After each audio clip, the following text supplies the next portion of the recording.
estudiantes del segundo año de secundaria. El día de hoy vamos a tratar un tema de literatura. Y el tema de literatura lleva por título Literatura Medieval. Hoy en día hay guerras bélicas, hubieron guerras expansionistas, hubieron guerras por conquistar territorios, pero en la Edad Media hubieron guerras religiosas que buscaban espacios geográficos para llevar su ideología. Los protestantes, los mormones, los ortodoxos, los luteranos. La literatura medieval es la segunda corriente literaria. Esta literatura medieval tiene características muy peculiares. ¿Por qué? Porque se inicia desde la caída del Imperio Romano. España relativamente logra su libertad cuando los visigodos, cuando los germanos invaden y desplazan a los romanos. Los romanos empiezan a perder su poder. Y esta literatura empieza desde la caída del Imperio Romano y llega prácticamente hasta el descubrimiento de América, el año 1492. Es un aproximado. La literatura medieval presenta escritos sagrados, profanos. Tenemos innumerables escritos.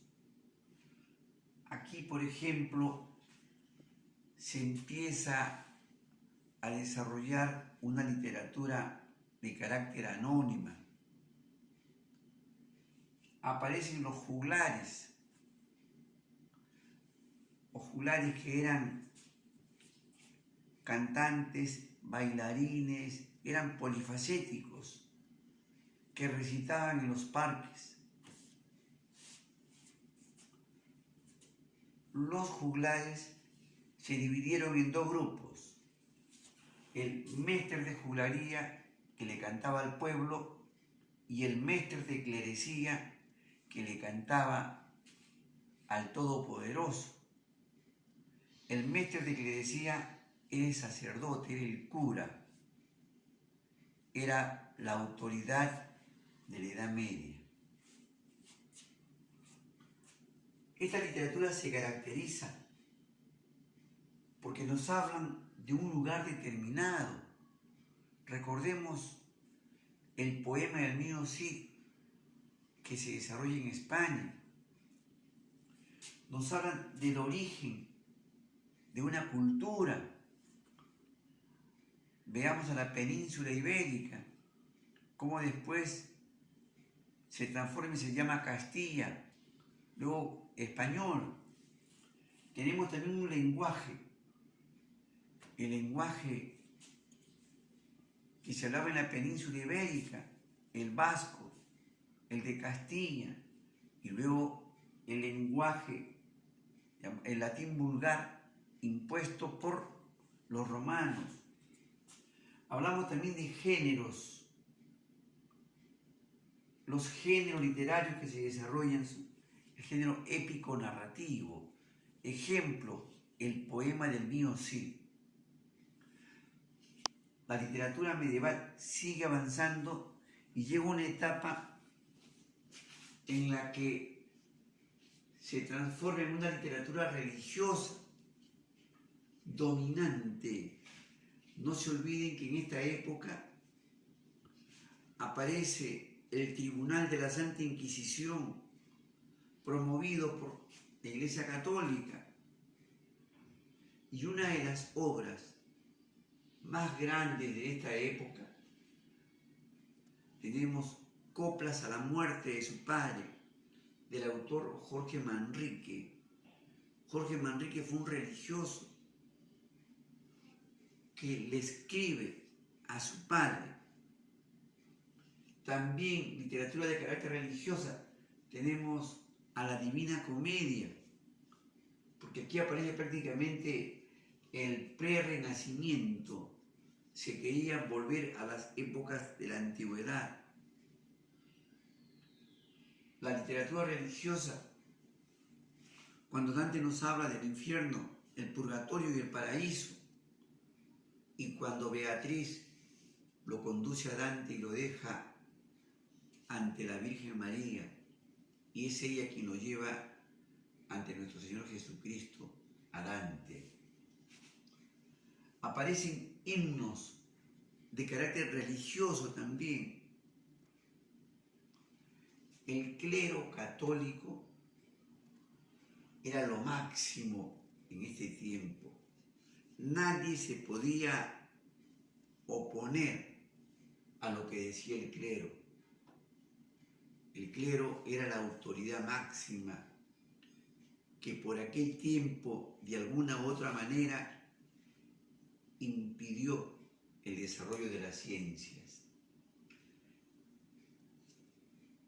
Se preguntaban, ¿quién es el mejor, quién es el erudito en esta época? Ah, era un religioso. No había hombre que lo superara. Los himnos litúrgicos y paralitúrgicos eran la voz de ese tiempo. ¿Por qué? Porque vivíamos en una sociedad prácticamente religiosa, católica. Se recordaba a los autores clásicos griegos, a Homero, a Sófocles, a Esquilo,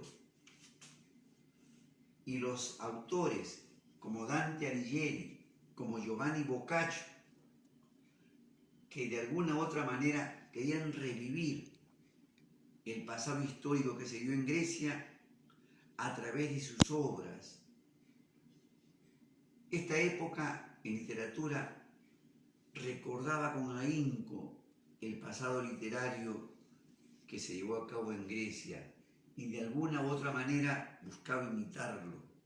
Los romanos fueron excelentes creadores, excelentes hombres de letras que quisieron imitar, igualar y superar al universo literario griego.